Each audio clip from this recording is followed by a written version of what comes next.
The first thing I saw when I walked through that door wasn't the marble foyer I'd paid for all those years ago. It wasn't the sunlight streaming across those expensive floors either. No, the first thing I saw was a woman on her knees, scrubbing that floor so hard it looked like her bones were about to snap right through her skin. Before I tell you what happened next, let me introduce myself, because clearly there's nothing wrong with this story being told by the one who fixed it. My name is Catherine Morgan. That mansion? It was mine before I gifted it to my daughter 17 years ago when she got married. But the woman scrubbing that floor, she didn't look like anyone who'd ever received a gift from me. Please like this video and listen to my story till the end and let me know which city you're listening from. That way, I can see how far my story has traveled. Her arms trembled with every stroke of that rag.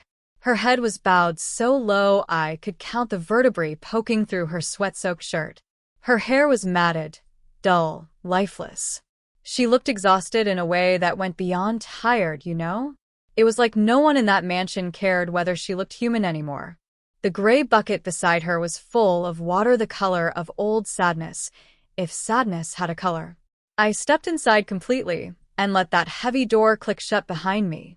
The security system chimed its cheerful little song, one of those details rich people notice, but abusers ignore. Nobody looked up. Not Derek, who was sprawled across my white sectional sofa with the confidence of a man who'd never earned $1 of his own. Not his mother, Patricia, reclining there like she owned the very air she breathed. And not the woman on the floor. Not at first. "Move that bucket," Patricia snapped, flicking her wrist like she was shooing away a fly. "You're dripping too close to my shoes."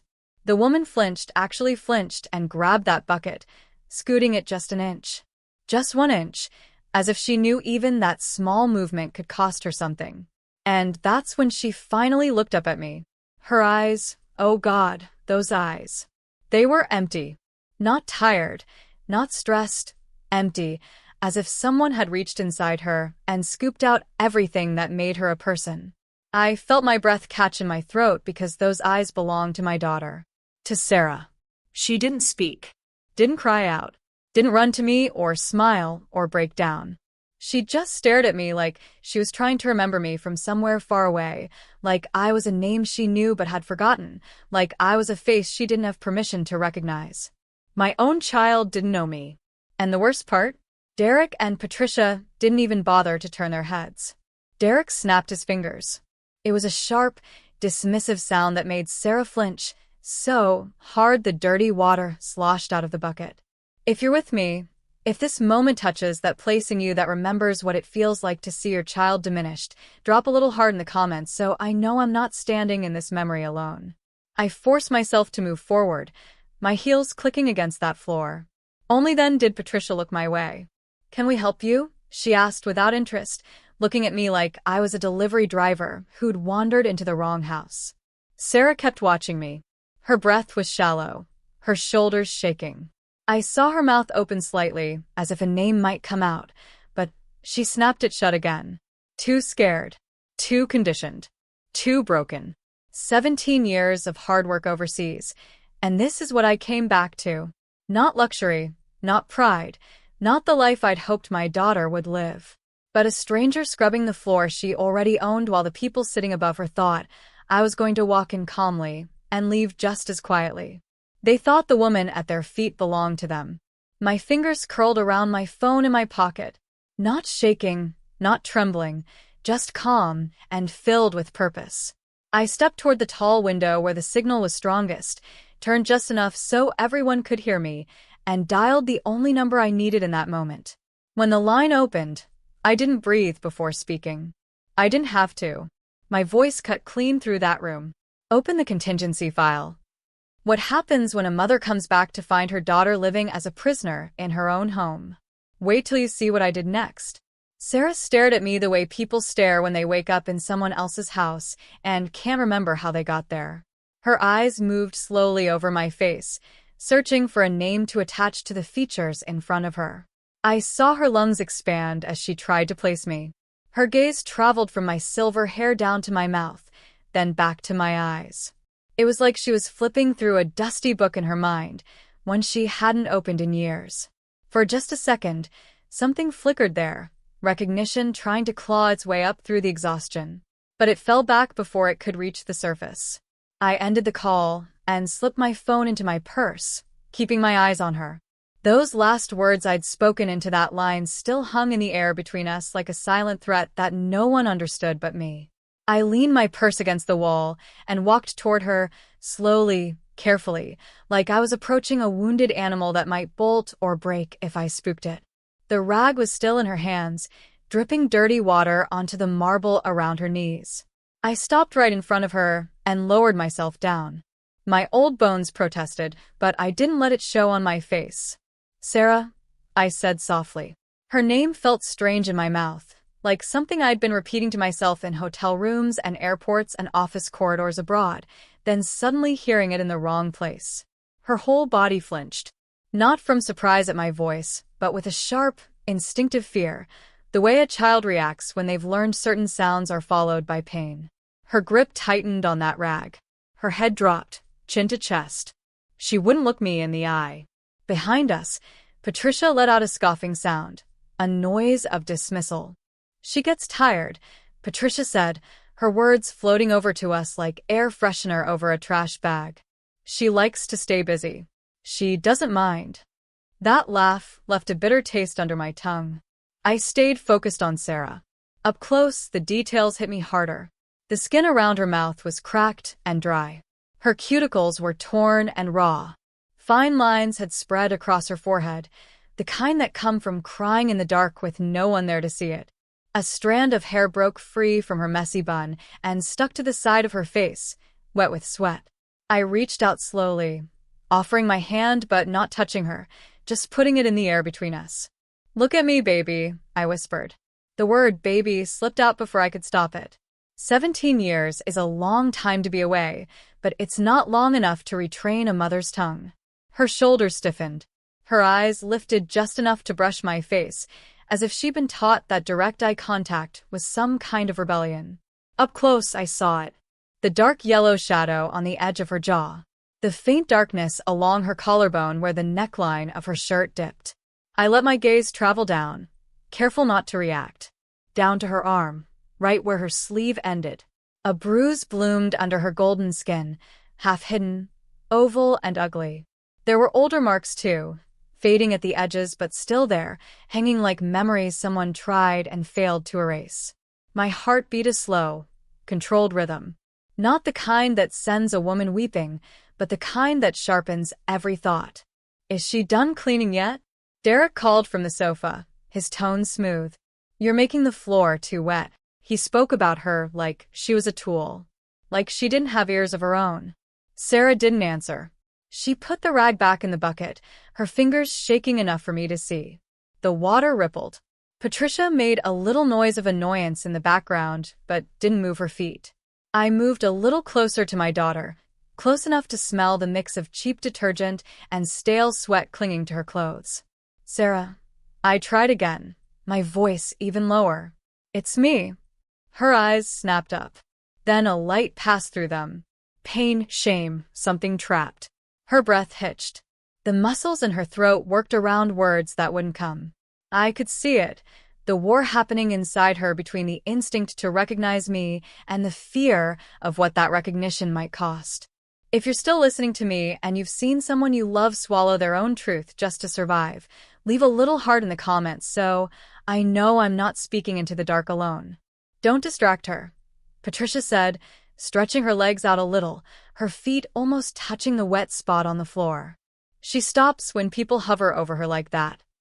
The way she said people carried the kind of chill that didn't need volume. Derek clicked his tongue once, impatience flaring. "Did you hear my mother? Just finish up and put the bucket back where it belongs." His mother. The word sat in my chest like a stone. I didn't argue that point. Not yet. Instead, I watched Sarah's hand move. She put the rag down on the marble in a quick, practiced motion, as if she'd done it 1,000 times in hallways and rooms where someone might be watching. My gaze met hers for a heartbeat. This time she held it barely. There was no welcome there, just fear and something close to an apology. Her lips parted when she spoke. Her voice cracked, thin and brittle, like it had been used for saying sorry more than anything else. "Please," she whispered, the word breaking on her tongue. "Don't get me in trouble. You won't believe what I found in that house next, and the papers Derek thought would protect him forever." I stood up from Sarah's side and turned fully toward the sofa, toward the two people who'd made themselves comfortable in a life they didn't build. Derek lounged there like a man on a throne, one hand resting on the back of the sofa, the other still holding the remote. His shoulders expanded, his feet apart, taking up space that didn't belong to him. Patricia sat with her legs crossed, her expensive blouse crisp against her back. Her chin lifted slightly as if the air in that room answered to her. They looked like they were posing for a photo that would never be developed, frozen in a confidence that came from never being told no in a language they respected. I'd seen them like this before, but not this close. In the early years, when Sarah still sent the occasional photo abroad, they were always somewhere in the background. At the edge of birthday parties, at the end of a sofa, near a grill in someone's backyard. Patricia with that same tilt to her head. Derek with that same slouch. I used to pinch and zoom on my phone screen, studying them from hotel floors in London, from rented apartments in Manchester, telling myself I'd get to know them properly when the work slowed down. Now here I was, staring at the full picture, and they behaved as if I were a stranger walking through a showroom. Neither of them moved as I approached. They didn't stand to greet me. They didn't say my name. They didn't even show the polite pretense of welcoming a guest. Derek finally muted the television, not because I'd arrived, but because he wanted silence without commercials. "Are you done staring?" I asked him, my eyes drilling into him like he was another line item on a shipping manifest. His voice carried a bored edge, as if this moment were an interruption in a day he thought he controlled. Patricia shifted slightly, smoothing her blouse, adjusting the hem with small, precise fingers. Her rings caught the light, stones sparkling. I recognized the pattern on one of her bracelets. It belonged to a set Sarah owned. I'd seen it once in a catalog years ago, something my daughter had called too fancy for herself and laughed about. Seeing it on Patricia made something heavy in my stomach tighten. I let my gaze move between them, then past them, taking in the space. The shelves held very little clutter. A pair of shoes I didn't recognize sat neatly under the coffee table. A loose blazer was draped over the back of a chair in the corner. These were the markings of people who lived here, not visitors. Meanwhile, my daughter's presence was marked only by the bucket by the door and the wet streaks on the floor. She stayed to the left now, head bowed, shoulders curved in toward her body like a spine that didn't work properly anymore. When I looked at her again, I saw more than tiredness. Her shoulders slumped forward in a way they never used to, as if gravity had been instructed to press harder on her alone. Her arms hung close to her sides, taking up as little space as possible. The skin under her eyes carried the dark gray tint of someone who'd been sleeping in naps instead of full nights. None of that happened overnight. It took time and neglect to carve a person down to that. "Do you need something?" Patricia asked me finally, her tone polite, but with ice underneath. "We don't do handouts. You can talk to Derek if you're here about the house." She spoke of the house as if it were a separate entity they managed, not a gift I'd placed directly into my daughter's hands. My lips pressed together for a second. I felt the weight of every year I'd spent signing foreign contracts while assuming my only child was safe inside the walls I'd paid for. "I know my way around this property," I said, my voice low. "I signed the papers." Derek exhaled a short breath that wasn't quite a laugh. 17 years ago, he replied. "Things change.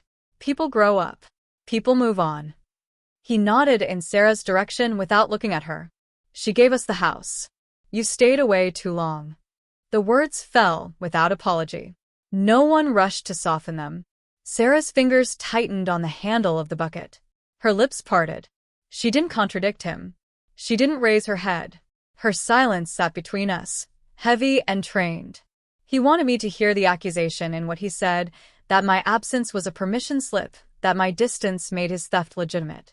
I let the first wave of guilt wash through me and recede, without showing on my face. I had my own reckoning with the years I'd chosen work over visits and missed birthdays. But I refused to let my mistakes become his justification. I took one more slow look at my daughter, at the way her body was angled halfway toward him even when he wasn't addressing her, like a dog listening for the next command. Then I brought my eyes back to Derek and Patricia. My voice, when it came, was soft enough that they had to lean in slightly to catch the words. "Did she give it?" I asked, letting every syllable sit in the air. "Or was it taken?" Derek's mouth curved with a slow, humorless smile. He didn't answer me immediately. Men like him enjoy the pause. They like the way silence makes their next move feel bigger.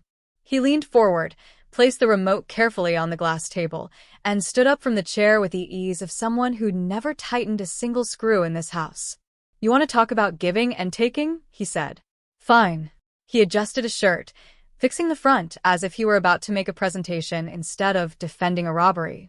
Then he walked past me, not around, but close enough that his shoulder brushed mine on purpose. It was a small contact, but it carried a message. "I'm not afraid of you." He crossed the room to the built-in cabinet along the far wall, the same one I used to keep family photo albums and table linens in. Now, when he opened the door, there were no albums.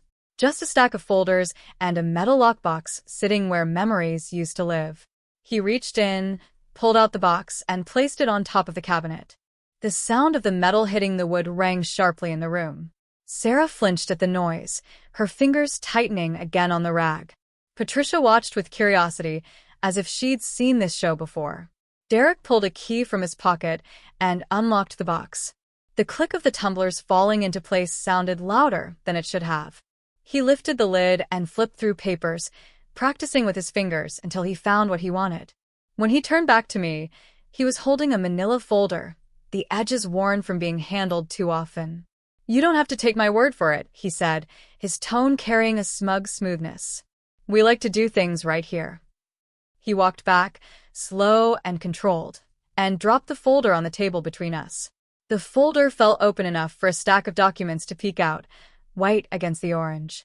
"Go ahead," he added, gesturing with a little flick of his hand. "You like signing things. You'll appreciate the paperwork." I didn't reach for it immediately. I looked at him instead. He stood in that way he did, legs apart, chest puffed out. This was a performance for him, a moment he'd rehearsed in his mind, the day he could hold his supposed proof in front of the woman who funded the life he now claimed. Finally, I stepped forward and opened the folder. The top page was a copy of the deed. My eyes went to the address first, the address I knew by heart, then down to the line where the signatures lived. Derek shifted just a fraction, as if he wanted to peer over my shoulder, but thought better of it. I let my gaze zoom in on Sarah's name. The letters were familiar, but the way they sat on the line was wrong. Her handwriting used to flow, light and loopy, opening up the vowels, the strokes even. The signature on that page was broken. The first letter started strong, then dipped, the tail trailing lower than it should. The next letters bunched together as if they were huddling against each other, trying not to fall off the edge of the document. There was a tremor in the ink itself, small stops and starts where the pen had hesitated. That wasn't the writing of a woman sitting comfortably at a kitchen table, making a decision with a clear head. That was the mark of someone whose hand had been guided by fear. Behind me, Patricia shifted again, the rustle of her clothes filling the silence. "See," she said lightly, "everything is in order. If you're listening to this and you've seen a piece of paper tell the truth someone's mouth refuses to speak, just leave a little heart in the comments so I know you understand what I saw on that page." I didn't answer Patricia. I kept studying the signature, letting the silence do the work. The notary stamp was near the bottom, nice and official, the kind of seal that makes people stop asking questions. I checked the date. It was a day I remembered for something totally different. An email from Sarah that never arrived. A call that I missed, and then she never returned. At the time, she told me she was busy, that the marriage and the business and life were pulling her in different directions. Now, standing in that room, I realized what was actually happening. While I soothed my disappointment with excuses, she was signing everything over. "She signed it to me," Derek said suddenly, breaking my thoughts, his voice settling into that comfortable arrogance again. "That's how it works. You sent her the check." She's the one who cashed it. That's family. I lifted my head slowly and looked at him. On the surface, I kept my face calm, features arranged in the same polite interest I wore in boardrooms when men tried to talk over me with half the information. But inside, something was coiling tight. My phone vibrated in my pocket, the sound buzzing through the heavy air. I didn't look away from Derek as I reached in and pulled it out, glancing at the screen. A short message from my lawyer sat there, clear and simple. I'm 10 minutes away. Don't leave. 10 minutes. That's all I needed to buy. 10 minutes before everything they built on lies came crashing down. I closed the folder and left it on the table like something that might dirty my hands if I touched it any longer. My phone, still warm from the message, sat in my palm. 10 minutes. That was all I needed to buy. 10 minutes of truth before other people started writing reports about my child's life. I slipped the phone back into my purse and turned my back on Derek, turning instead toward Sarah. She hadn't moved from her spot near the wall. Her eyes were on the floor, on the dark streak left by the mop, as if staring at it hard enough could make it disappear. Come here, I said softly. I didn't wait for permission. I walked over and touched her arm gently, the way you touch glass that looks like it might shatter if you push too hard. Her skin was warm under my fingers, too warm for someone who'd just been working in an air-conditioned house. She flinched at the contact, a small jerk running through her limb, but she didn't pull away. I guided her toward the far side of the room, away from the chair, away from the cabinet with the lockbox. Patricia made a disgusted sound under her breath, but didn't bother to stand up. Derek sat back down in his seat, one eye on the television screen which was muted, the other pretending not to watch us. In the corner, the light changed. The angle of the window put us half in shadow, half in sun. Close enough to be seen if anyone wanted to look, far enough away for them to pretend they weren't listening. I turned so my back was to the rest of the room, putting my body between Sarah and the eyes on the sofa. You're burning up, I murmured, keeping my voice low. How long have you been sick? Her lips pressed together. For a moment, I thought she wouldn't answer. Then her shoulders slumped, a tiny surrender. It was bad last year, she whispered, the words cracking from her throat, dry and scared. Fever, cough. I couldn't get up for a long time. Her gaze darted past me, checking the room, then fell back to the floor between us. That's when you took it. Took what? I asked, even though my mind was already moving ahead of her words, layering the documents I'd seen with the timeline she was describing. The deed. Her teeth clicked nervously against her lip. He told me he would keep them safe. I was too weak to argue. I was on the floor, and he stood over me with a pen. He told me if anything happened to him, I'd be the one left with nothing unless we changed things. I didn't want to sign. She broke off, the movement sharp and painful. He told me I was ungrateful, that he and his mother were the ones taking care of me every day, that it was only fair they had security. I couldn't breathe, right? I just wanted him to stop yelling. Engagement break. If you're listening to me and you've seen your child agree to something out of fear instead of choice, drop a little heart in the comments so I know I'm not the only one whose stomach has learned the weight of that kind of guilt.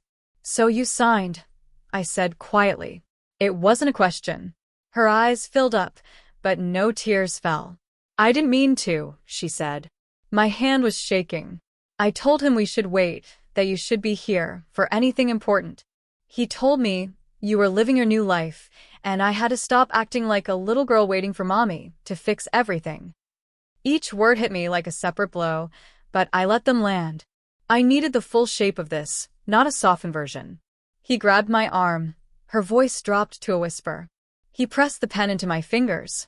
He said if I loved him, I would prove it. So I proved it. The air in the corner felt thick. My heart was breaking all over again, but the pieces were different now, sharper, clearer. What else, Sarah? I asked. Tell me the rest. After that, she continued, he put the papers in that box. He told me if I ever tried to go behind his back about the house, he'd put me on the street by morning. He said my name didn't matter anymore. She gave a humorless smile that died as soon as it left her mouth. He knows I have nowhere to go. He told me. She cut herself off abruptly, catching the rest of the sentence, as if something inside had warned her not to open that door just yet. He told me if I pushed him, I'd lose everything. The house, my home, even the clothes on my back. Her eyes darted back toward the rest of the room. Then he turned me into a maid. He told me a wife who doesn't obey doesn't deserve a mansion. Her fingernails dug into her palms. I uncurled them slowly. And the walls? I asked, my voice steady. Why are you so tired? A dark flush of shame crept up her neck. He doesn't like seeing the walls dirty, she whispered. If he wakes up and the walls don't shine, he doesn't speak to me for days. Or he slams doors, walks heavy. Sometimes he dumps things in the bathroom for me to clean up. It's easier if I just scrub them spotless. I barely sleep. I just keep moving. Her voice, until then fairly strong, ran out of breath. He slammed the walls repeatedly. The three truths sank between us. He took the documents when she was too sick to fight. He dared her to kick him out. And he turned her nights into endless, terrified labor to keep his temper quiet. The sickness grew in me like a storm, but I refused to drown in it. Sadness wouldn't save her. Strategy would. On that edge, something in me shifted. The shame that had sat heavy in my chest since I walked through the door lifted, making room for something colder, clearer. I wasn't just a mother coming home too late. I was a woman who knew how to turn signatures and threats into evidence. I lifted my hand and touched her arm softly, not flinching at the heat of her skin. You're not crazy, I told her softly. And you're not weak. You were ambushed. Her eyes filled again, but she stayed quiet, as if crying might earn her another punishment. From behind me, across the rug of that living room, I heard the sound of shoes approaching. Not the slow sound of someone passing by. The stride of a man who decided he'd let his wife talk too long. The sound of his shoes had just crossed the last of the floor before his hand was on her shoulder. Derek didn't ask, didn't clear his throat, didn't apologize. He just reached between us and grabbed Sarah's hand with a sharp squeeze that made her gasp. The damp rag fell against the bucket, sending a spray of dirty water onto her shins. Wait a minute, he said, not even looking at me. You're behind.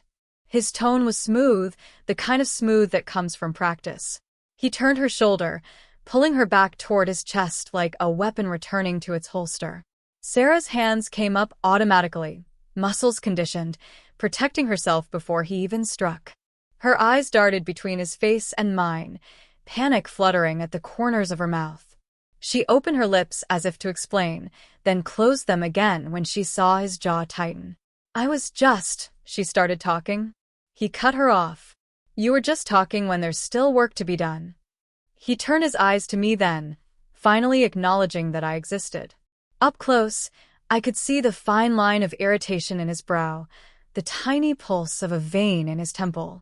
No gossiping, no complaining, ladies, he added, the word pressed through gritted teeth. I didn't realize we were hosting a conference here. Patricia let out a little laugh from the chair, the kind that doesn't reach the eyes. She tucked her feet under her as if settling in for a show.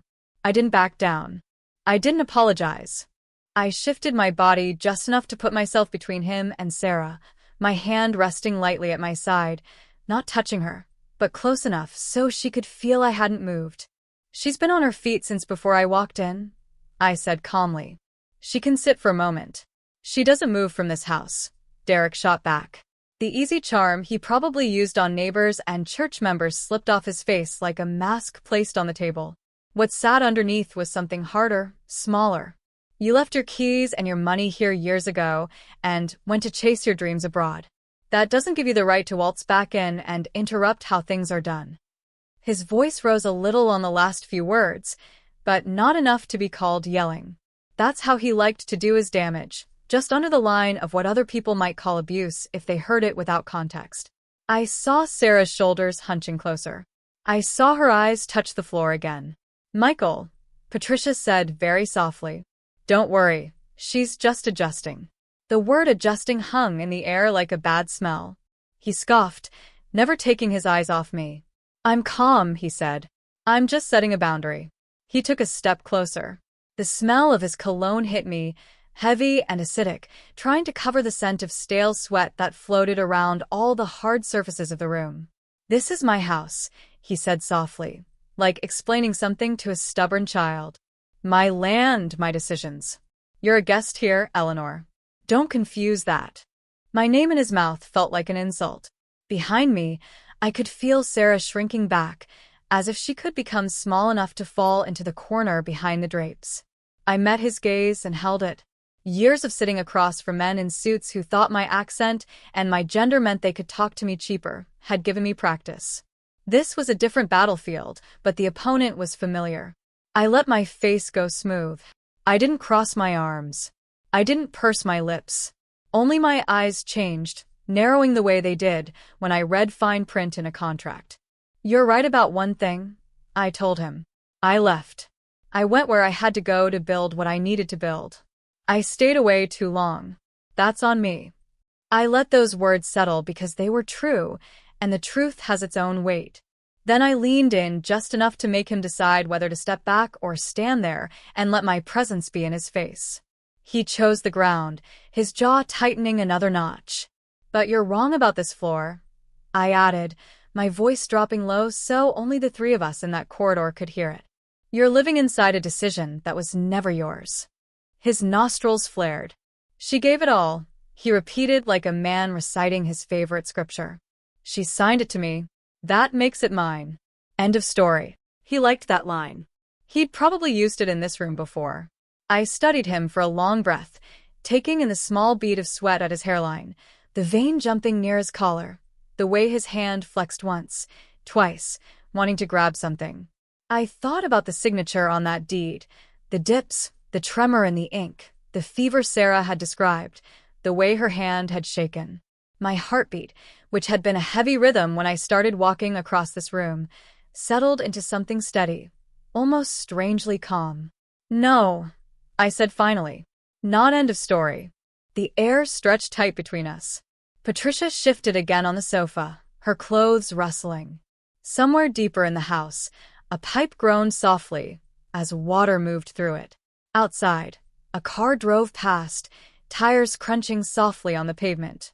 I watched the moment a flicker of uncertainty tried to grow in the back of Derek's neck. He pushed it down quickly. "You need to get out," he said, his tone dropping an octave. "Today. You're not going to come in here turning my wife against me, stirring up old things. This is my house. I will not say it again." I let the words hang there, not afraid of the answer. Then I straightened my back, lifted my chin, and looked him dead in the eye. "Not for long," I said. The words came out level. No yelling, no fear. Just the calm of a woman who'd already moved the pieces. A beat later, from the direction of the front door, a loud, heavy knock echoed through the house. When the sheriff walked through that door, Derek's face went pale. "Wait till you hear what they found." The knock sounded again, harder this time, a rhythm that carried through the walls and into the silence Derek had tried to own. He snapped his head toward the door, a frown creasing his forehead. Patricia sat up straighter on the sofa, irritation tightening her mouth. Sarah almost flinched, but I felt her breathe behind me. "Who is that?" Patricia muttered. "We weren't expecting anyone." Derek didn't wait to show. He didn't like surprises. Then he turned on his heel and walked toward the foyer. I stayed where I was, listening. The front door opened with a sharp click. I heard a man's voice, deep and firm. "Morning. DeKalb County Sheriff's Office. We're looking for Derek Wells and Patricia Wells." He didn't yell. He didn't sound angry. That made it more dangerous. Men with badges rarely come without a purpose. I moved closer to the archway that leads to the foyer, pausing just before walking fully into view. From there, I could see enough. 2 deputies stood on the front step. Uniforms crisp, boots clean, badges catching the sun outside. One held a stack of sealed envelopes in his left hand, the white edges pressing against his fingers. The other had a small notepad stuck in his pocket, a pen clipped next to it. Their presence changed the air in the house. It felt heavier and cleaner at the same time. Derek braced one hand on the doorframe, blocking half the opening with his body. "That's me," he said. "This is my mother." "What's this about?" He nodded his head back toward Patricia, who'd gotten up from the sofa and now hovered a few steps behind him. Her robe gaped open. She put a hand on his arm, trying to make it look casual. "We haven't done anything," she added quickly. "Must be a mistake." The closest deputy didn't take a step back. He simply looked at her, then back to Derek. "We'll explain," he said, "but we need to come in. This concerns your residence." The word residence seemed to prick Derek's pride. His arm flexed. "You can explain right here," he replied. "My wife doesn't like strangers tramping through her house." I stepped forward then into the frame of the archway. "Let them in," I said calmly.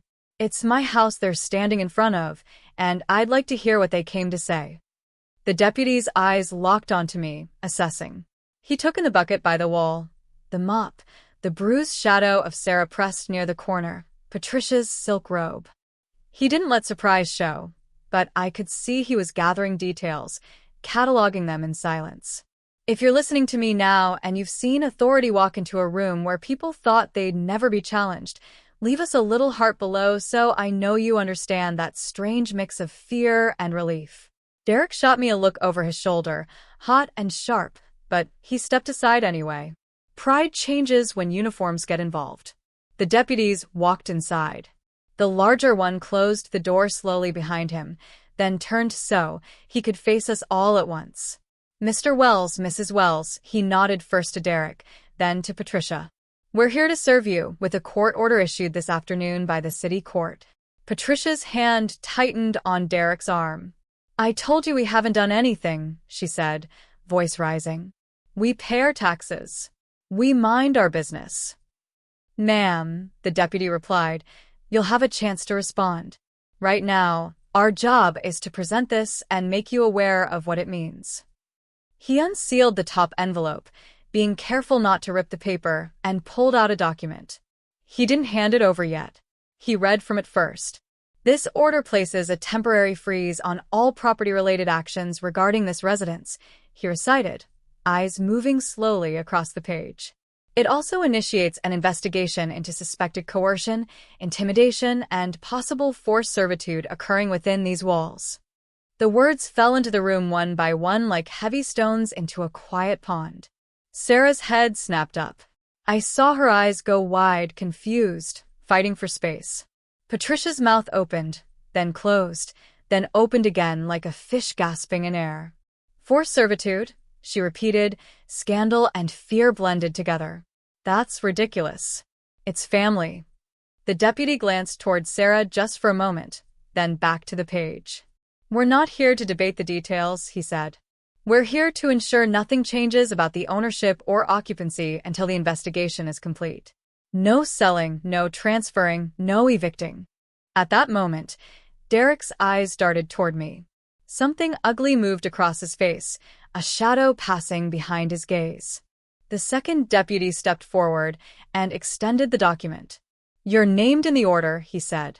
"We're required to read the key parts to you and confirm receipt." Derek snatched the paper, scanning too fast to absorb much. His nostrils flared. Patricia peered at his arm, trying to read, her teeth digging into her bottom lip. "Who started this?" he demanded. "Who told you something was wrong here?" Neither deputy answered him. They didn't need to. The silence said enough. I stood in the back, hands folded in front of me, heart steady. This was just the first blow, but it was a deep one. The foundation they'd been standing on for years had just been marked, measured, and tagged for inspection. Derek finally lifted his head from the paper and turned fully toward me. The calm he'd worn like a jacket earlier was gone. His eyes were hot now, narrow and dark. His lips pressed into a hard line. He looked at me like he could climb out of his situation with anger. "You think this changes anything?" he hissed. Before I could answer, the sound of another car door closing floated in from outside. A moment later, the doorbell rang just once, quick and short. The deputies exchanged a quick glance. One of them nodded toward the driveway. "Expecting someone else, ma'am?" he asked me. "Yes," I said. "My lawyer." I didn't take my eyes off Derek as I answered him. He scoffed under his breath, a harsh, dismissive sound. You really think some paper is going to undo what's already done? He said. You're late, Eleanor. We live here. That's the reality. Patricia straightened her robe again like it was armor, pulling the sash tighter. And we've taken care of Sarah all these years, she added, her voice pitching up to something trying to sound wounded. This is an attack on our family. The deputy opened the door. My lawyer walked in with the kind of calm you only get from decades of walking into rooms where people don't want to see you. Gray at his temples, folder in his hand, his leather briefcase soft leather that didn't shout but commanded attention all the same. He took in the scene, the deputies, Derek's rigid stance, Patricia's tightened jaw, Sarah in the corner, me near the archway, and gave a small nod in my direction. Mrs. Morgan, he said. Sorry for the delay. The judge wanted to see every page before signing. He walked past Derek without brushing against him and headed straight to the coffee table. Derek's manila folder lay there, edges splayed. My lawyer placed his briefcase next to it, snapped it open, and pulled out a thicker, older file. The contingency file. The cardboard edges were worn. The tab marked with my last name in ink that had faded slightly over time.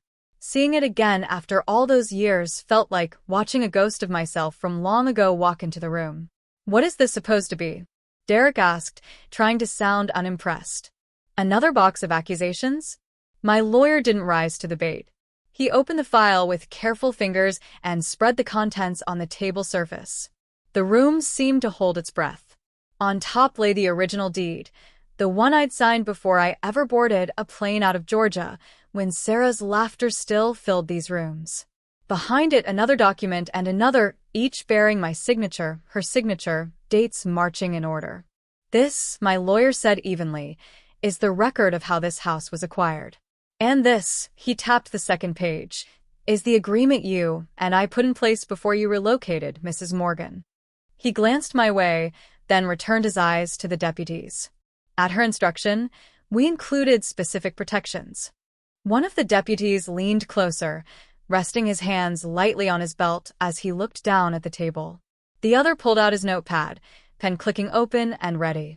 Patricia leaned in, peering at the clauses as if they might rearrange themselves into something more favorable if she stared hard enough. I don't see how that matters now, she said. The house is in Derek's name. We have his paper. My lawyer reached for the deed Derek had pulled from his own pocket earlier and laid it next to ours. Two versions of the same history, side by side. What matters, he said, is which set of documents carries legal weight. This property was purchased solely by Mrs. Morgan. It was gifted to her daughter under very specific conditions. And in this contingency agreement, he flipped another page forward, the paper soft from being turned many times. She reserved certain rights in case anything threatened her daughter's well-being or the integrity of the transfer. I remembered sitting in his office all those years back, the air cool and quiet as we talked through worst-case scenarios I thought would never happen. He'd ask me, "Are you sure you want to think that far ahead?" And I'd said, "Yes, because loving someone means signing for storms even when the sky looks clear."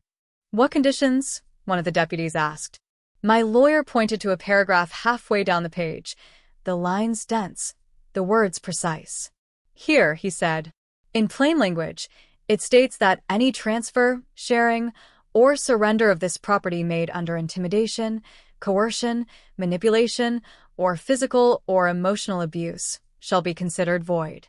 In that event, the property reverts to its previous status, pending investigation. For a moment, no one spoke. I watched the meaning of those words travel through the room, travel through eyes. The deputy's chins dipped slightly. The one with the notepad wrote something down. Derek's lips thinned. Patricia's coloring changed first. The red that had risen in her cheeks when the deputies arrived drained away, leaving the skin around her mouth a dull, waxy gray. Her eyes darted to Sarah, then back to the documents. "So that doesn't prove anything," she said, but the edge in her voice had dismantled.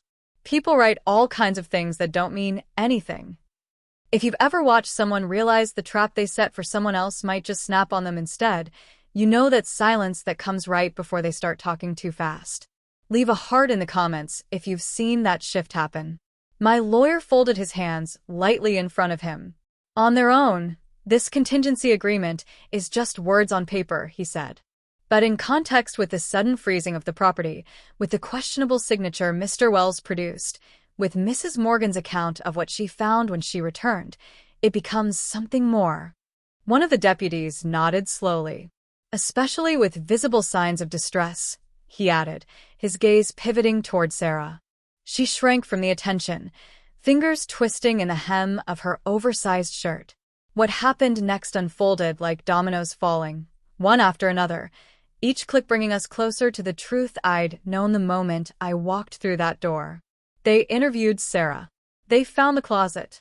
They documented the bruises. They pulled financial records.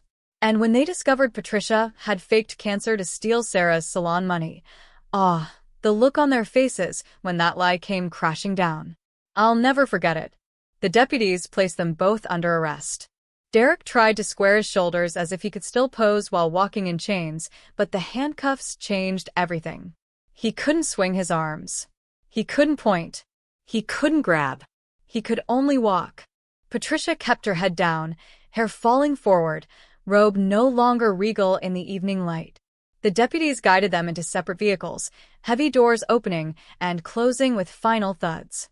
Sarah stood just behind me in the foyer, one hand pressed against the doorframe. I could feel her trembling across the space between us as the engine started and the cars pulled away. Her breath hitched, then stopped. "Are they really going?" she whispered, as if she didn't trust her own eyes. "Actually gone," I told her. "For now." I didn't sugarcoat it. They would have hearings, lawyers. They would try to twist things. Her hand flew to her mouth. "What if they come back?" she asked, voice shaking. "What if they get out and they're angry? What if they find some way to take it all again?" I turned to face her fully. In the quiet house behind us, the silence was finally starting to settle. "Listen to me," I said softly. "That's the last time you'll ask that question while standing on someone else's deed."